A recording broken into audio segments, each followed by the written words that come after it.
Welcome to Political Beatdown. I'm Ben Meiselas, joined by Michael Cohen. You don't have to wait 2 weeks to hear our podcast. We stick to a schedule. That's what you adults usually like to do. You show up, you get the job done, you move on to the next task.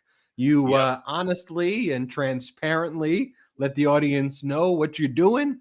And it's just it's part of growing up. When I teach somehow it all just works. And by the way, speaking of tasks, on behalf of the entire Political Beatdown Brigade, on behalf of all of the Midas Mighty, I want each and every one of you that are with us right now just to write into the we've got a chat. 5 million emoji. Hold on. You got the emoji? Right into the chat. Oh, you got the 5 million emoji? Oh, you son of a bitch. Yeah. All right. I want everybody to do the emoji or write a congrats. This is really big news. Midas Touch Network, 5 million subscribers. There you go. 5 million. I mean, Ben, I just got to say, I remember when there was one, right? And then it became 100,000. And then I remember the big smile and the grin on yours and Brett and Jordy's face when you hit the million mark. And I mean, I remember these days in the journey, with the Midas Touch Network. But thanks to each and every one of you, every single one of you, thank you for being a part of this community and for helping to grow this network. I remember the call you and I had. I remember where we were. I was on the line to the ride Cars at Disneyland. It's about 6. I remember the conversation vividly. It had just reopened after COVID, and you and I had started a friendship. We were introduced by a mutual acquaintance. I really wanted to do a podcast with you, but I didn't have the resources at the time to really know how to do it. So I had made a suggestion of what I thought made sense. And then I just remember waiting. It was a long line. It was like 90 minutes. The Cars ride just reopened. But I have a very where I was when you and I really first started, chatting about, these things. But look, what I was also saying too is a lot of what we talk about transcends politics. And I'm not being all that facetious either, right? Like you say you're going to do something, you do something. You stick to your, if you show up at an event, like the G7. I mean, look, when I was a lawyer, I would have to go to lawyer conferences, right? Not anything close to the G7, but you'd have to show up at conferences. And, maybe there was a day you didn't like to be there, or there was a working group that you didn't like, or maybe you were put on a panel with other lawyers who you didn't necessarily get along with, whatever it was. You showed up to the conference, you stayed there for however many days it was, you attended the events, you left, you tried to make it a valuable experience for you and the others attending. So when we talk about like Donald Trump going to the G7, this is just a pattern for him, right? And he shows up, then he's in a room with like grownups, and he's not good around grown-up adult leaders where he's not the center of attention. Like a little baby, and no offense to babies, but kind of just like a child who's not good at adapting to social types of settings, kind of shows up to the first day of kindergarten. The kids are mean to him, or are too smart for him, or whatever it is. He goes and calls mommy, or in this case Putin, Vladdy, and then he leaves and he ditches. And, you're supposed to do an important meeting with Zelensky. You're not there for that. You're supposed to do an important meeting with Modi, and Scheinbaum. You're not there for that. The Prime Minister of India, for example, Modi, is pissed at Trump because Trump keeps on taking credit for the ceasefire between India and Pakistan that Trump had nothing to do with. So Modi, on behalf of 1 billion people in India, really wanted to confront Donald Trump on Tuesday to say, you got to stop this. And you're really harming the relationship between India and the United States. And like, we're trying to do a deal, but you're making it impossible, and you're offending the sovereignty of our nation, and you're really pissing people off in India. Zelensky had been preparing to be there with Donald Trump, as were the other European Union leaders that were there, about Ukraine.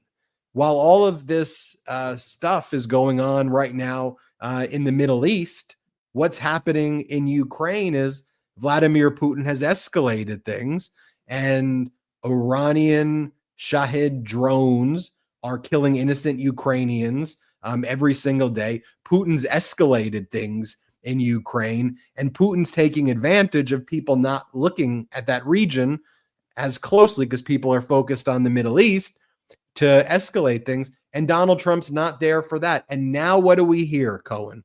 What happened today when Donald Trump's chief propagandist, Caroline Leavitt, said she's going to read a statement? And it's the same thing that we hear from this guy all the time. And it's just baby behavior. It's not like it goes beyond politics. It's like it's like immature. It's like, what are you talking about? 2 weeks this, 2 weeks that. We got the 2-week excuse. 2 weeks for the healthcare plan, 2 weeks for this.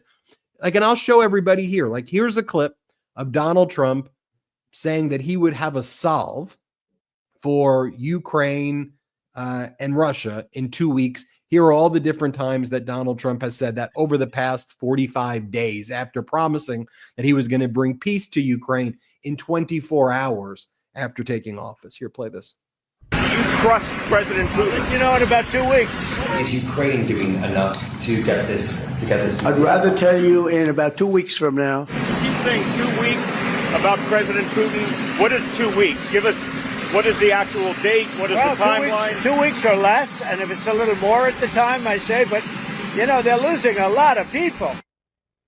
See those little dates up at the top, April 27th, May 19th. Today is May 28th. So 2 weeks, 2 weeks, 2 weeks. Now we're still 2 weeks away. Here's what Caroline Leavitt said. Here's what Caroline Leavitt said today about, now mind you, Donald Trump posted a statement. Everybody evacuate Tehran right now. Evacuate. Donald Trump posted statements. We have total control. We, as though the United States is at war. We have total control over the airspace. We are doing it. If we're ready to kill the Ayatollah. We. Okay. So are we going to war? Are we not going to war? Is the goal to denuclearize Iran? Is it regime change? What is regime change? What is your freaking plan?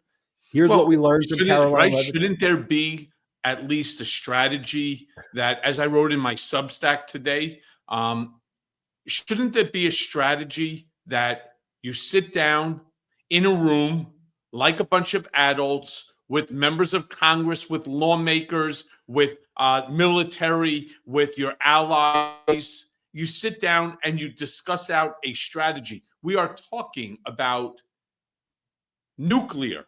So this is not a joke, but no, there is not. There is absolutely no adults in the room right now. And you know what? It's not just Trump. It's the entire Congress as well. Well, and here's the thing that now exposes Donald Trump and Netanyahu as liars. Because if they were saying that Iran, this is what they said, Cohen, right? Iran will have nuclear weapons in days. That's what they said, right? So we need to do something immediately because they're going to get this in days. Then you and I would think it's a reasonable perspective of our audience, would say, you know what? An extremist like the Ayatollah should not have nuclear weapons. Well, and by the way, I'm sure a lot of our audience thinks that a lot of people shouldn't have nuclear weapons. By the way, I also just want to share that every single president during your lifetime, Ben, has felt the exact same thing and has taken that position that Iran should never become a nuclear power. Right. Every and so president. But the question becomes, when do you use military troops, young men and women in the United States, to be sent off to a Middle East war? So if you're telling me that they're days away and you're trying to pump me up and say, today it's Israel, tomorrow it's New York City. That's what they've been saying. Any day the smoke clouds can hit over New York City. Except but then before you give me a statement. Before you play the video, But before you play the video, Ben, I also just want to let our brigaders, just many of you already know this, but I just want to repeat it. The one person who turned around and said that statement is not true, as important as Ben is, as important as I would like to think I am, the person who turned around and told Trump that it's not true, they are not days away, they're not months away, they're years away, is his director of national of intelligence, Tulsi Gabbard. Went ahead and said it's not true that they are remaining at the 60% enrichment. And lo and behold, what does Trump come out and say? I don't care what she says. Mm-hmm. Well, and here is, we have it right here, Caroline Levitt. She reads the statement from Trump. Let's play this clip. Now, regarding the ongoing situation in Iran, I know there has been a lot of speculation amongst all of you in the media regarding the president's decision-making and whether or not the United States will be directly involved. In light of that news, I have a message directly from the president, and I quote, "Based on the fact that there's a substantial chance of negotiations that may or may not take place with Iran in the near future, I will make my decision whether or not to go within the next 2 weeks." That's a quote directly from the president for all of you today.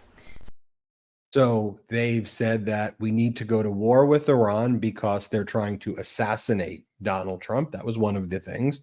2, any day now, they can have a nuclear weapon.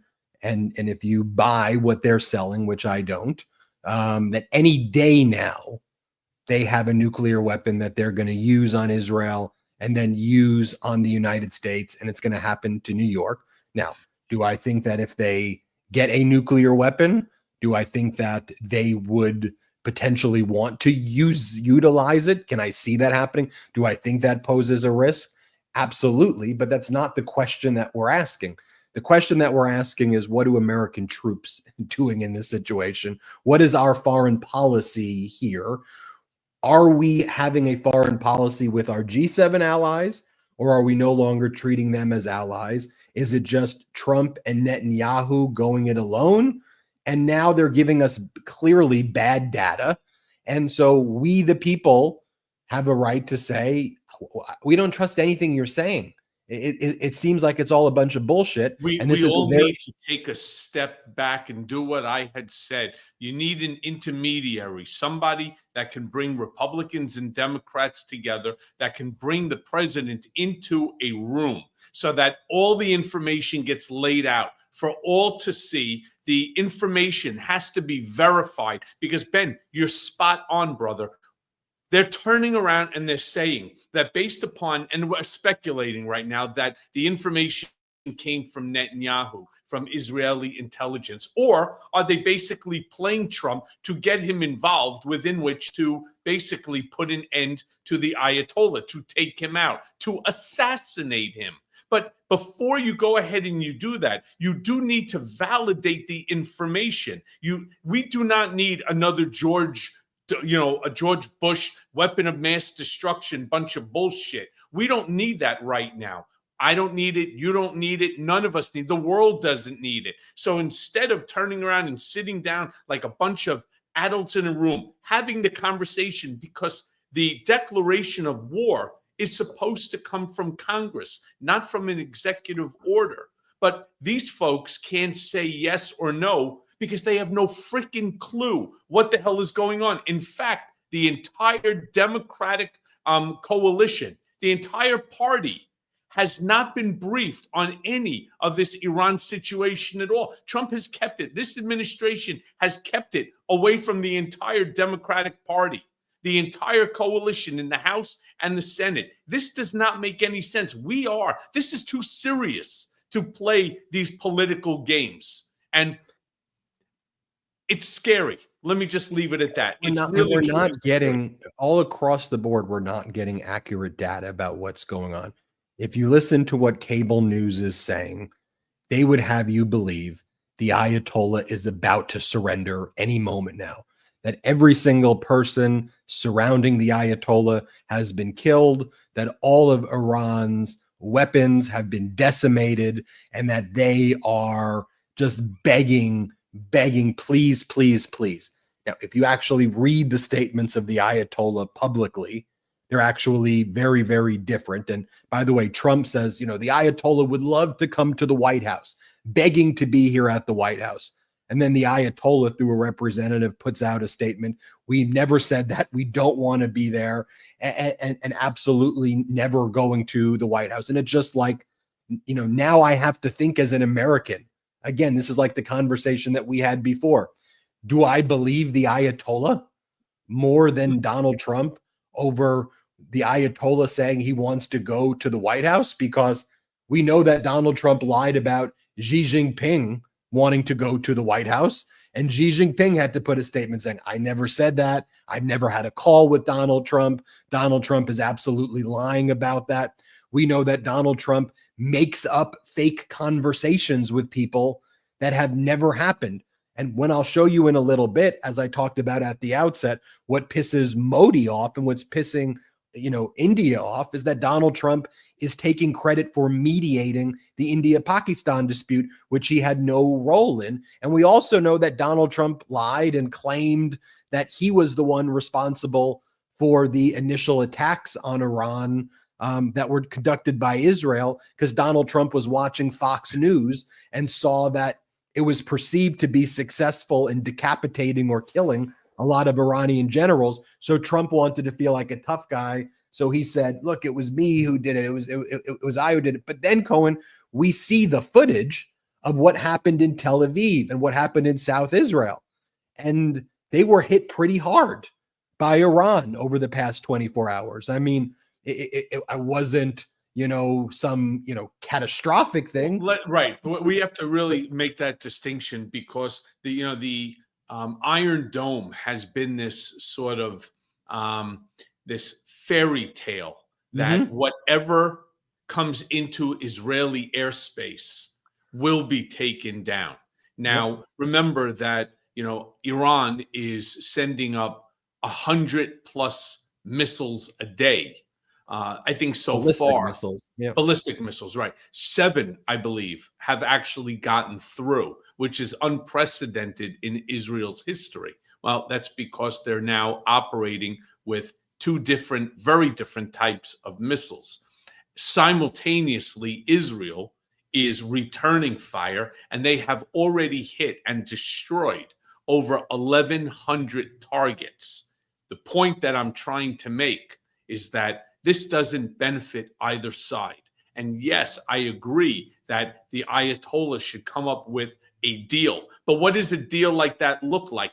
What if hypothetically, Ben, that the deal is to denuclearize Iran, not to permit them to continue to enrich the uranium past the 60% that they already have, basically making it useless at this time? But what if hypothetically they haven't been enriching it? What if what Tulsi Gabbard said is true, that they have not been? This is bad information from one of America's closest allies. That's a really, really big problem for all of us. I'll give you a bigger problem. How do you do, well, I'm not sure if it's bigger than that, but an equally big problem. How do you do a deal with the guy who broke up the last deal, right? There was a deal, Obama's deal, and that Trump and the MAGA Republicans attacked Obama's deal that denuclearized Iran. And then Trump now claims that he wants to do a deal originally that looked a lot like Obama's deal, but Iran didn't trust what Trump was saying because Trump was the one who broke the prior deal. Also, Obama brought to bear all of our allies and some enemies into it as well. China and Russia were brought into that, plus our traditional G7 allies were part of that denuclearization deal with Iran. So right now, if you're Iran and Donald Trump is posting like a maniac on social media, unconditional surrender, exclamation point. Now, look, unconditional surrender, if used by a random person in connection to a fantasy sports league, means something very different than when the president of the United States and commander in chief uses words unconditional surrender. You know what unconditional surrender means? Nagasaki and Hiroshima. That's what unconditional surrender means. We are going to kill you, and we're going to regime change you, and we're going to pummel you. So now, if you're the Ayatollah, and now Trump saying 2 weeks to negotiate, but maybe there actually is a deal to be had. Who knows if there is? But how do you negotiate with the psychopath? And by the way, they're both psychopaths, the Ayatollah and Donald Trump.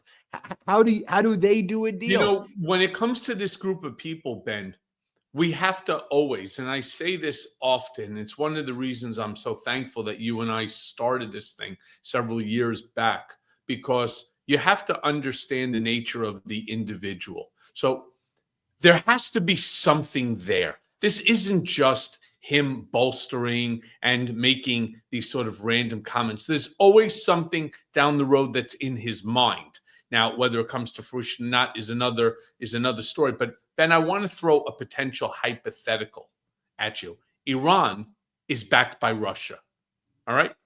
Plain and simple. Iran is backed by Russia. Many of the missiles that are being shot at Israel are actually coming from or through Russia.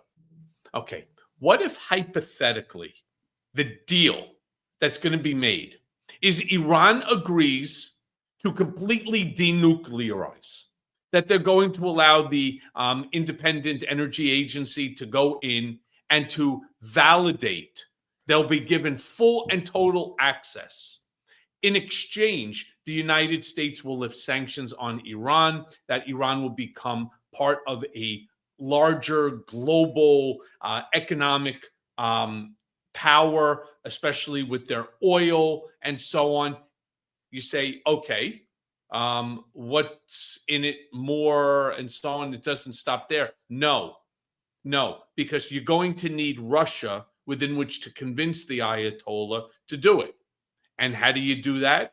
Well, he makes a deal that the United States stops funding and stops permitting any of the G7, right, allies within which to assist Ukraine. Therefore, within less than 30 days, Ukraine is completely out of luck. They have no more ammunition. They have no more rockets or missiles or anything else within which to protect themselves. Russia walks in, literally takes over Ukraine, which now makes Vladimir very happy.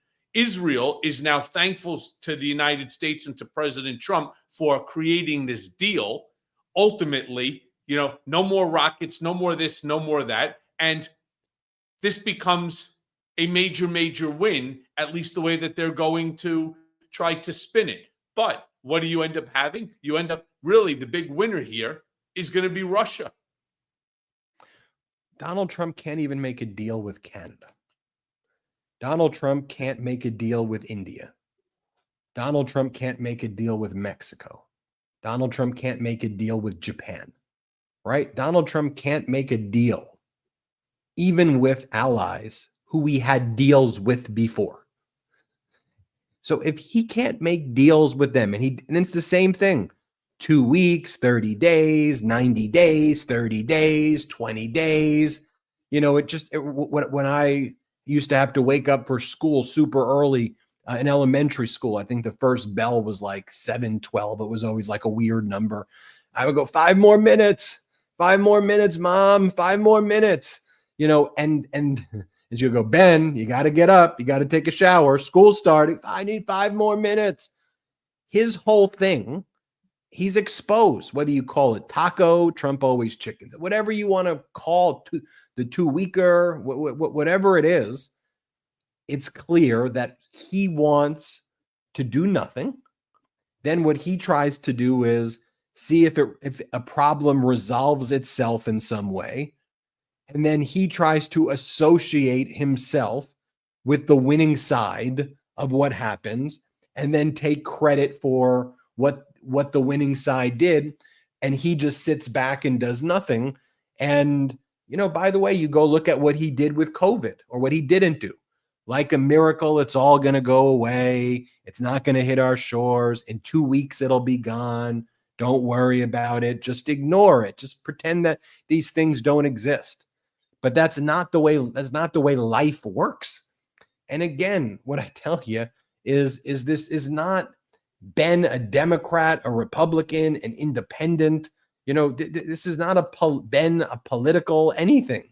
I'm just describing adult behavior of deadlines and meeting deadlines and keeping your word and doing a deal where you do the things you say you're going to do in a deal.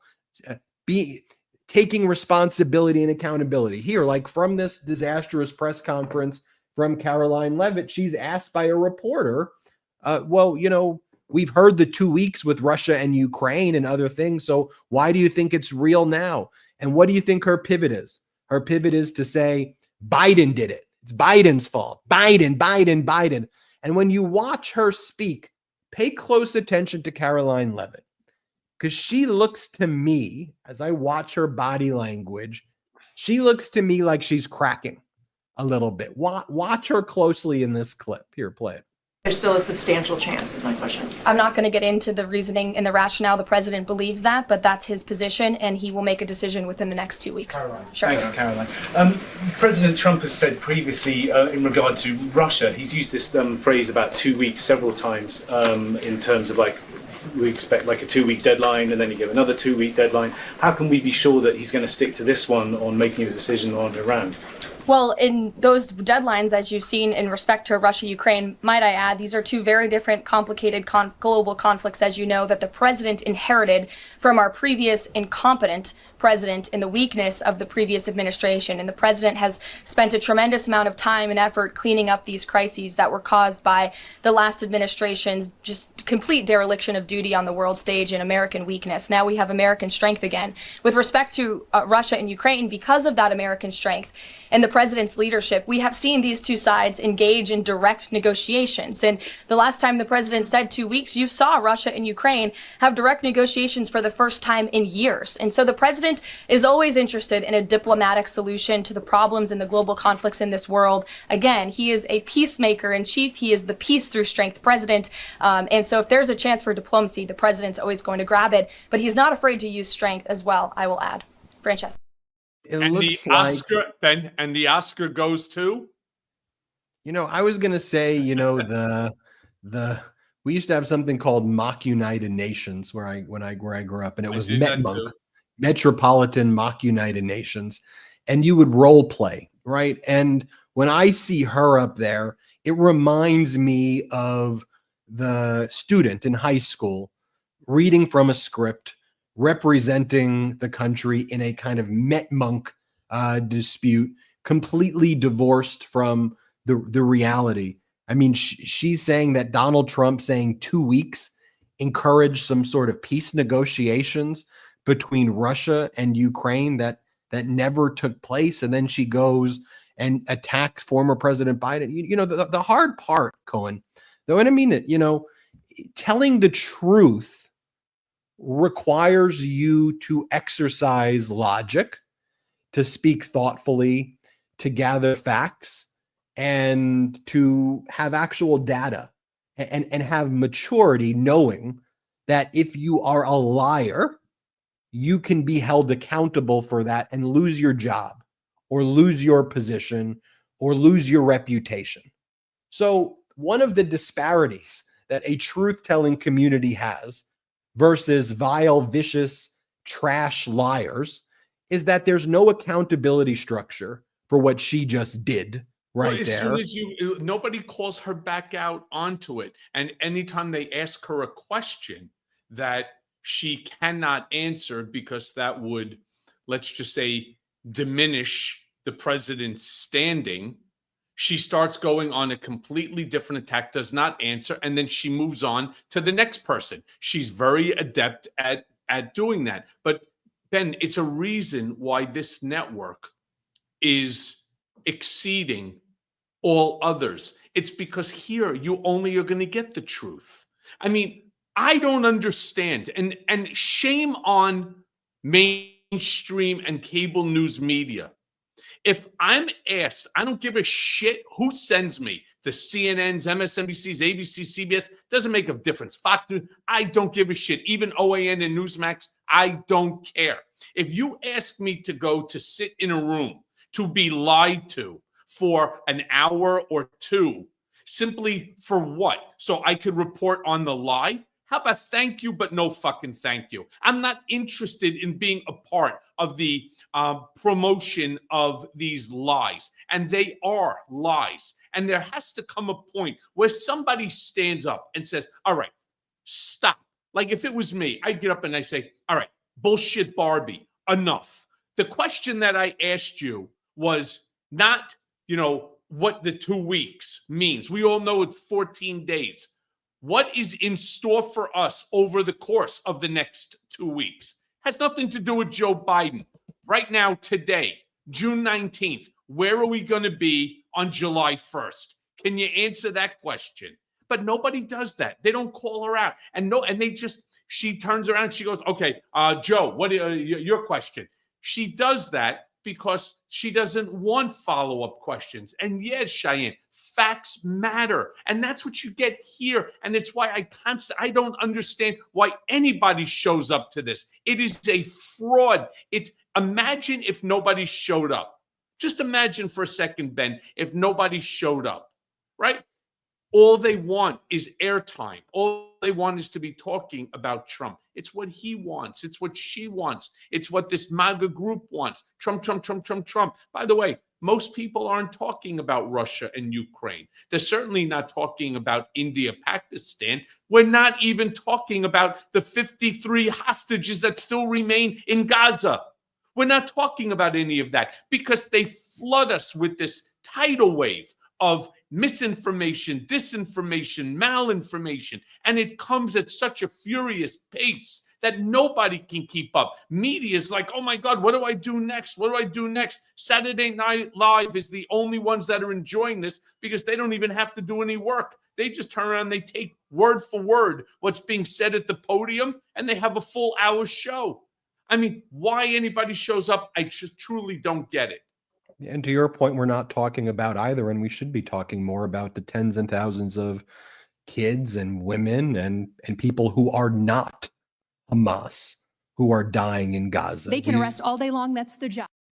We all agree. Well, thank you for that, Jeremy.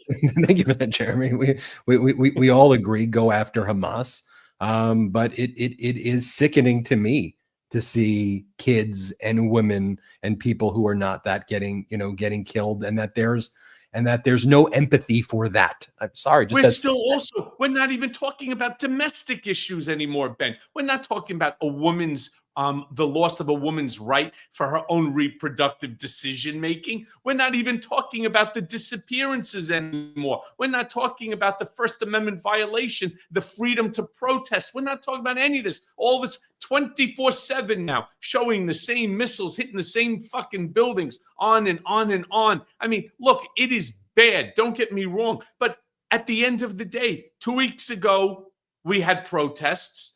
2 weeks before that, you had students being disappeared. You had judges being disappeared. You had politicians being handcuffed. We're not talking about any of that anymore. I mean, just think about how fast the pace of news is coming at each and every one of us. And yes, GB, it's a deflection. We talk about that. Ben and I talk about that on basically every single show. This is a pure and total deflection because all they want, remember, the eye on the prize for them is the big, beautiful bill.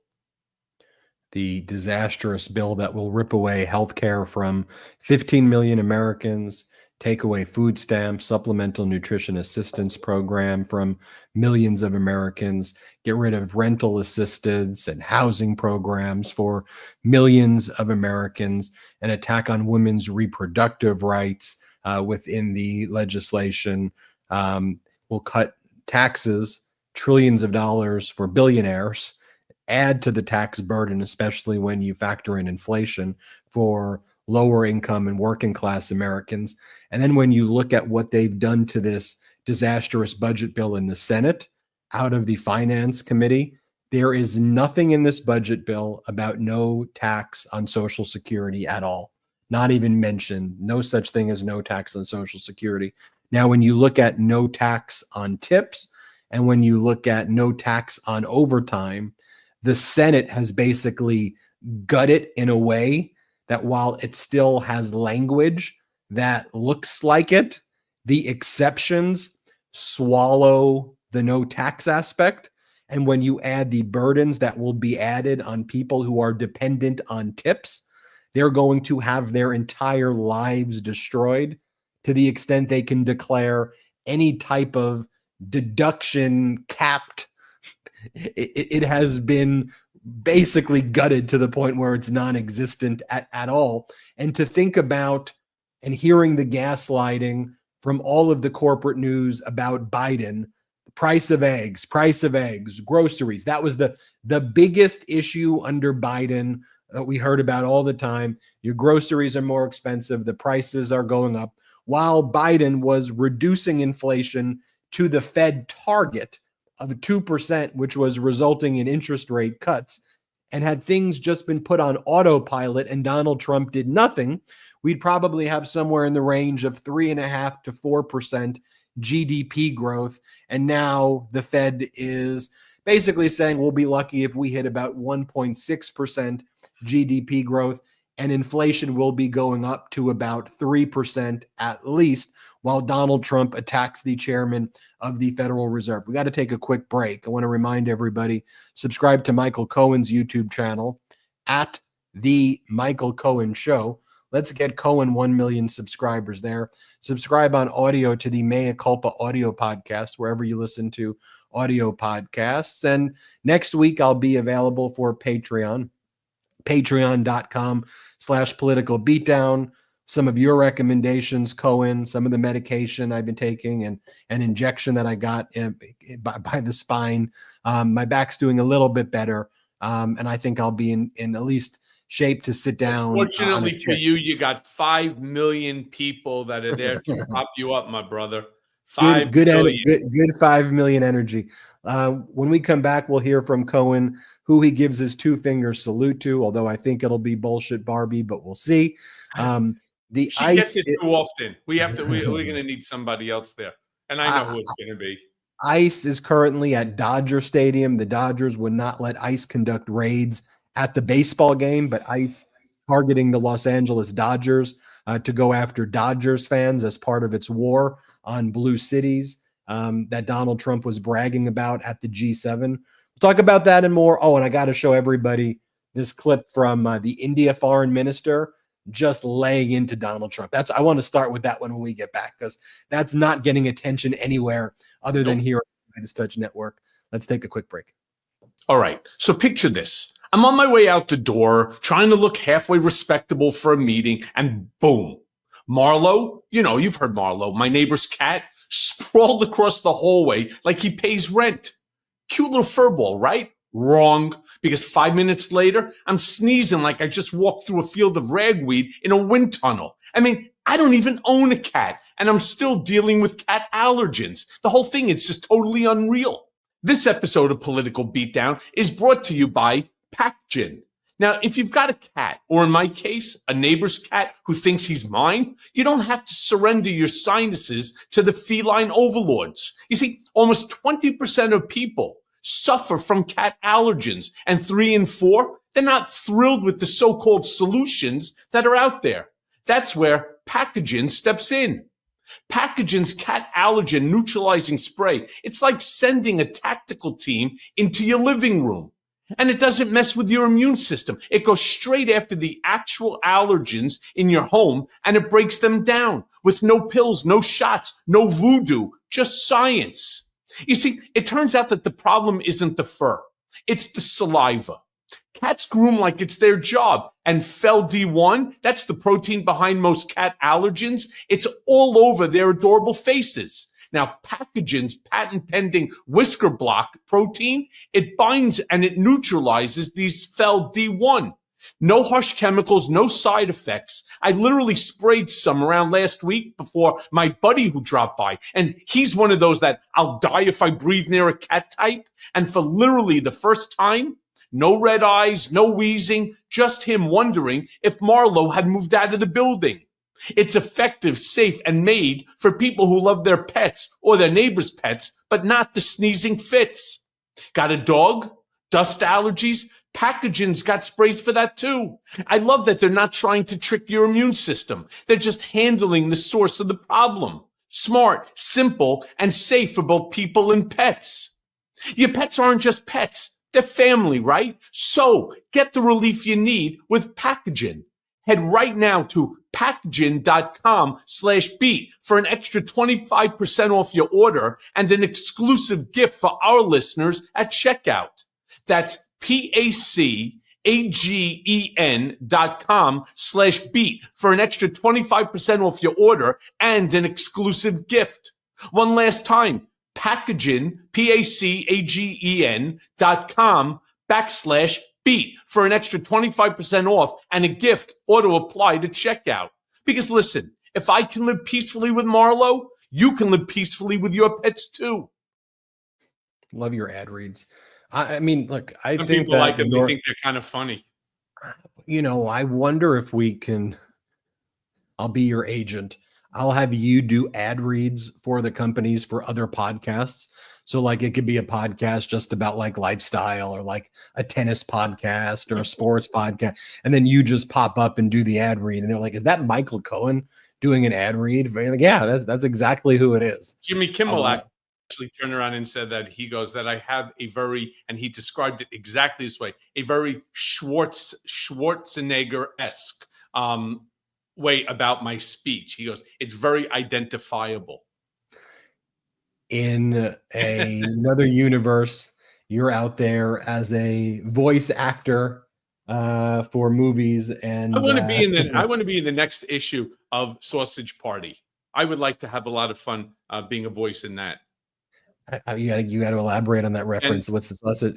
You got to elaborate a little bit. What is that? What's Sausage Party? It's a movie.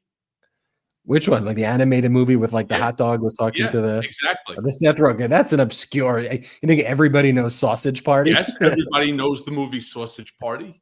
Okay, well, we'll ask the chat. Does everybody know the movie Sausage Party? I'm like, what's talking about? A sausage? Smash a blue heart if you heard of or saw the movie. I'm sure everybody did. Yeah, do a red heart if you have not heard the reference. If you did not understand immediately what Cohen meant by Sausage Party, do a red heart and we'll take a look, because I had no clue what I had to seek further clarification there. I also need to seek further clarification for what's going on in between the United States and India, because India's foreign minister had like an address to the nation, to India, because Donald Trump was too scared to meet with Prime Minister Modi on Tuesday at the working group session of the G7, because Trump left on Monday after only being there for a few hours. So let me just show you kind of a side by side, and you'll see on one hand Donald Trump saying that he thinks his greatest deal was negotiating the ceasefire between India and Pakistan. There's like dozens of clips of Trump saying that, but I'm going to show you one. And then on the other side, you'll have India's foreign minister over the past 48 hours saying that Prime Minister Modi made it very clear to Donald Trump, you did not do anything to do with our ceasefire. Stop saying that. Here, play this clip. I think the deal I'm most proud of is the fact that we're dealing with India, we're dealing with Pakistan, and we were able to stop potentially a nuclear war through trade as opposed through bullets. You know, normally they do it through bullets. We do it through trade. So I'm very proud of that. Prime Minister Modi clearly told President Trump that during this entire episode, there was never any discussion at any level about an India-US trade deal or US mediation between India and Pakistan. The discussion to halt military action occurred directly between India and Pakistan through existing channels between both armies and was made at Pakistan's request. Prime Minister Modi firmly stated that India has neither accepted mediation nor does it do so, and never will do. There is complete political unanimity on this subject in India. President Trump understood the details explained by the Prime Minister and expressed support for India's fight against terrorism. Prime Minister Modi also said that India now sees terrorism not as a proxy war, but as a war. Truly unbelievable. Right? I mean, truly unbelievable. Look, let me be very, very clear. He had nothing to do with this. And the part that I don't understand, you know, we can say whatever we want about Trump, and we will. But the people who I hold accountable even more are those that are, because again, I understand Trump. I know him. I sat by his side for a decade and a half. People put this into his head. He didn't just turn around and say, yeah, I'm just going to take it. There were people around him, enablers, and I know this to be factually accurate, that said to him, thanks to you and these trade deals and your threats of the trade deal both to India and to Pakistan, that as a result, we were able to negotiate some form of a peace, a truce between these two parties. And it should, of course, be reflective by you. And so when Trump hears that, he gets all proud of himself and he has to share that very important, inaccurate information. So the first chance that he gets, they could ask him the question, what did you have for breakfast? I stopped the war between India and Pakistan. We used tariffs. Tariffs are a beautiful thing. We turned around, we said, there's going to be economic sanctions, no bullets, no bullets. Only stop, and we won't hold you accountable for tariffs and stuff like that. This is nonsense. But there are people around him that are putting this into his head. And then the last thing that goes into the ear comes right out the mouth. You also had the chief of staff of the Pakistani army very quietly meeting at the White House yesterday. Again, you won't hear much about that on cable news. But yeah, the chief of staff of the Pakistani army was meeting with Donald Trump, and this follows the Pakistani government creating a crypto fund where they invested millions of dollars into World Liberty Financial, a crypto endeavor that the Trump family has a 60% interest in, which is also pissing India off as well. And that crypto deal was entered right around the time of the terrorist attack in Kashmir. And so at a leadership level, you know, the thing with like a Modi is Modi actually wants to try to do, we may not like this fact, it's just the truth. He wants to try to do a deal with Trump, but Trump continues to like give the guy the middle finger and give the people of India the middle finger.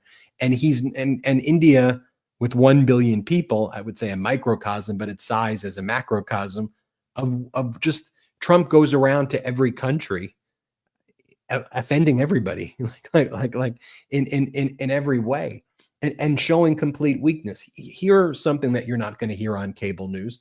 What if I told you that the United States lost the war to the Houthis? Anybody talking about how the U.S. got beat by the Houthis?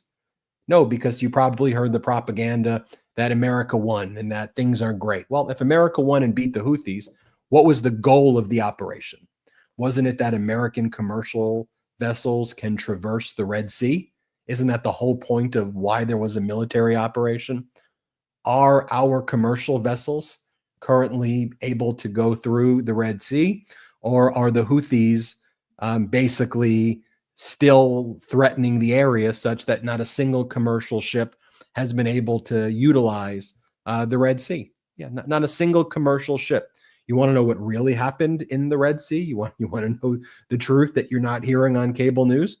Maybe you heard some bits and pieces of this story. 2 F-18 Hornets belonging to the United States miraculously disappeared and got destroyed. The Department of Defense isn't really giving any significant information about what happened to it. 7 Reaper drones were shot down by the Houthis. And we all know that Donald Trump says he hates ceasefires, right? Because he says he doesn't want to do a ceasefire with Iran, right? Unconditional surrender. But Donald Trump entered into a ceasefire with the Houthis. But in the ceasefire, we still can't have our commercial vessels use the Red Sea and traverse it. So here was Donald Trump back in May praising the terrorists, the Houthis, and saying how proud and respectful and how impressed he is with the Houthis. Do you remember this? Here, let's play it.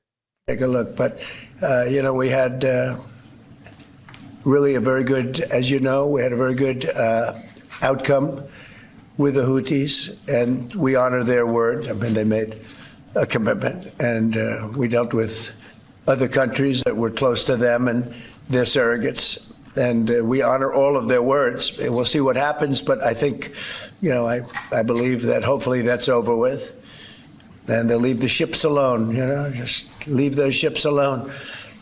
But so we do. We take their word for it. It was, we hit them very hard. They had a great capacity to withstand punishment. They took tremendous punishment. And, you could say there's a lot of bravery there. That it was amazing what they took. But we honor their commitment and their word. They gave us their word that they wouldn't be shooting ships anymore, and we honor that. I want to thank you all for being. Have you ever heard him speak that way about Zelensky? We honor their word. He's brave. We honor them. Why the F? Why the F would we honor the word of the Houthis? The hell are you talking about?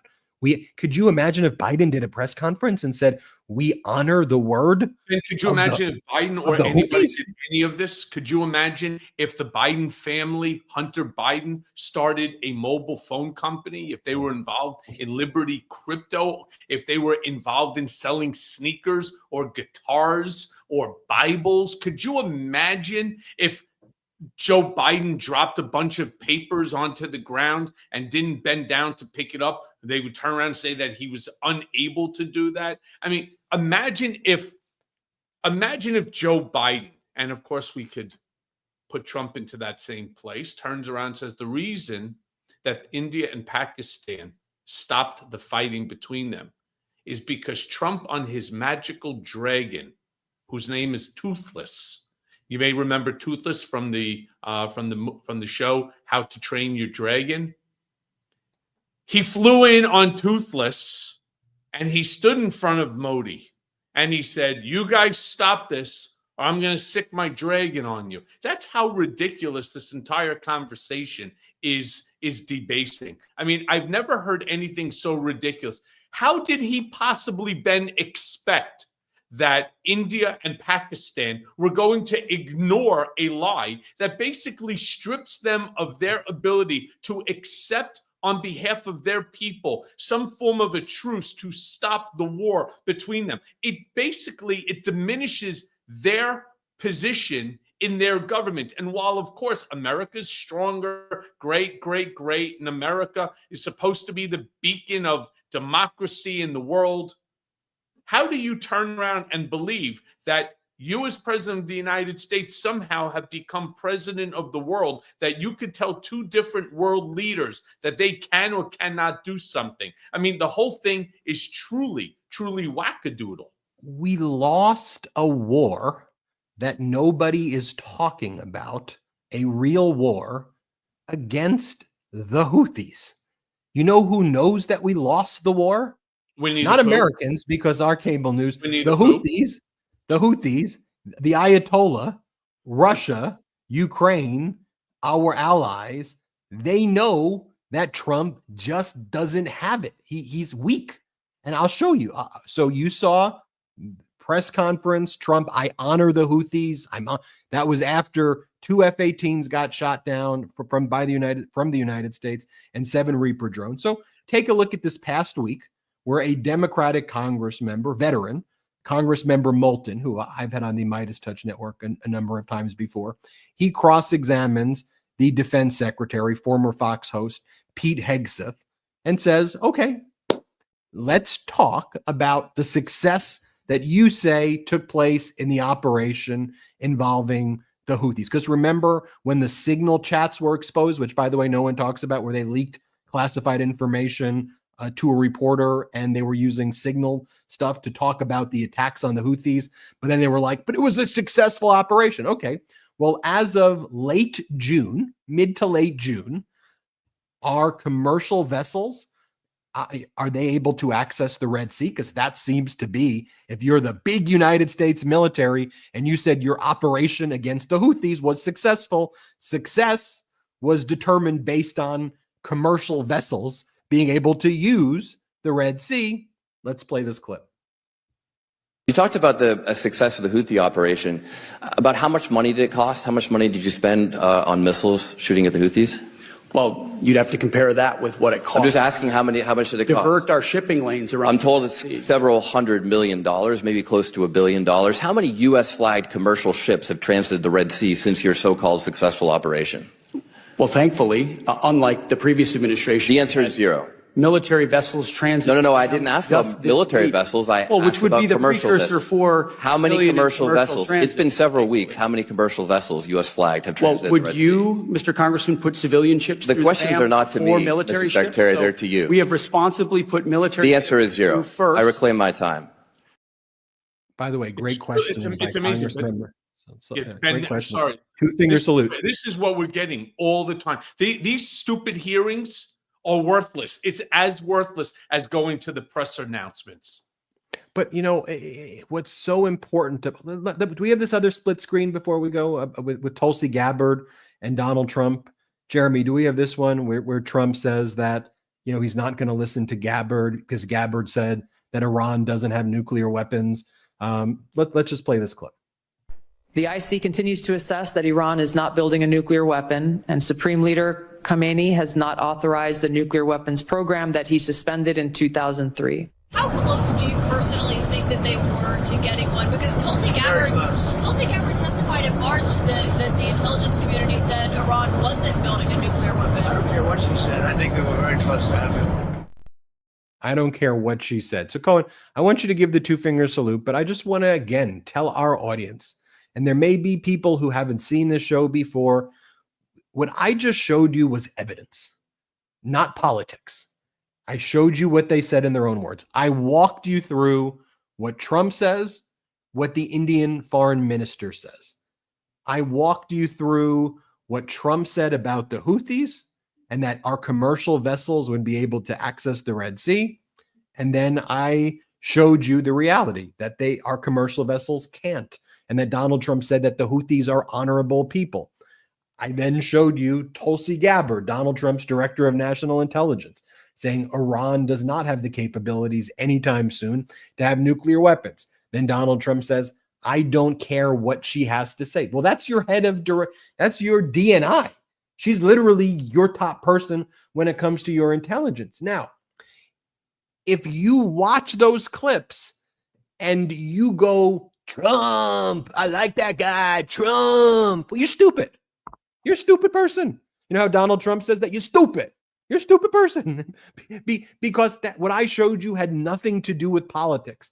What I gave you a stupid test, basically, which is I showed you what he's saying and I showed you the lies, verifiable on major issues that could result in you dying. Okay? So if you don't pass that test, you know how Donald Trump brags about passing the test of being able to point out the elephants and the lions. You can't point out the elephant and the lion that's about to eat your freaking face. Cohen, give the two-finger salute. I think two-finger salute actually has to go to Tucker Carlson.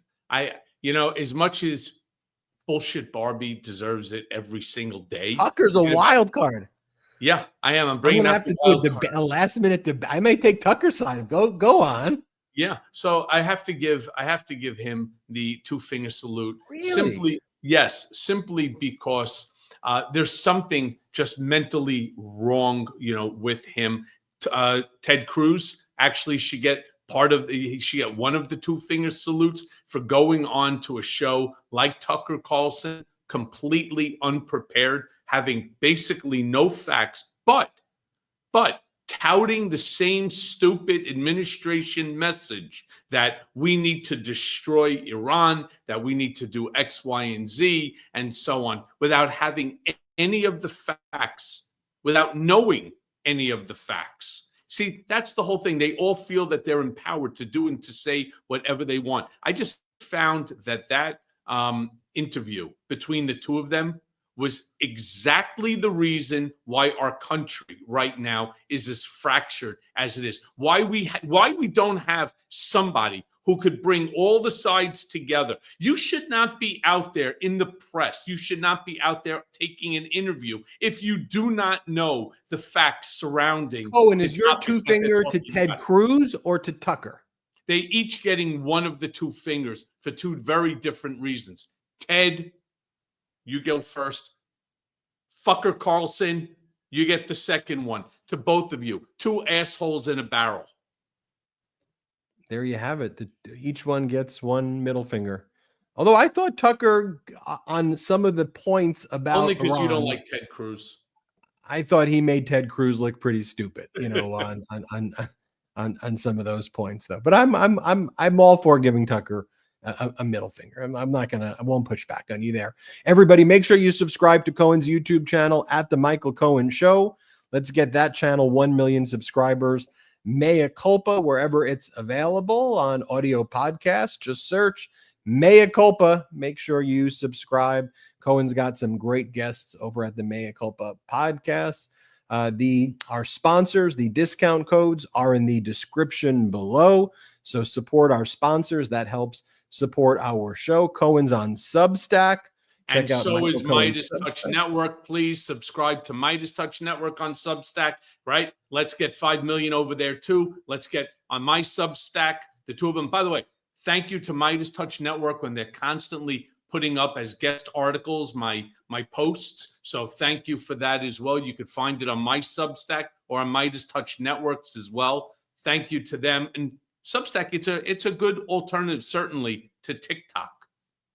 Patreon.com/political beatdown. Next week, hopefully, my back is in a place that will let me sit down for longer periods of time. I really wanted to do it. I was able to drive for the first time yesterday in about 45 to 60 days. So that was an improvement. It was a short drive, about 10 minutes, but I felt good after being able to drive and get myself a coffee and be able to leave the house. So there's that. Thank you, everybody, for helping us get to 5 million subscribers. We're grateful for you. Cohen was there with us from day one. We're grateful for you, Cohen. We're grateful to all our hosts, everybody working behind the scenes, Jeremy, Salty, Hayden, Sydney, the entire team that you don't get to see every day. They do great work. BP and everybody. Shout out to all of them. And we'll see you next time on Political Beatdown. Remember to watch the show I do with my brothers, 8 Eastern, 5 Pacific, live this evening. Shout out Beatdown Brigaders. Shout out Midas Mighty. 5 million.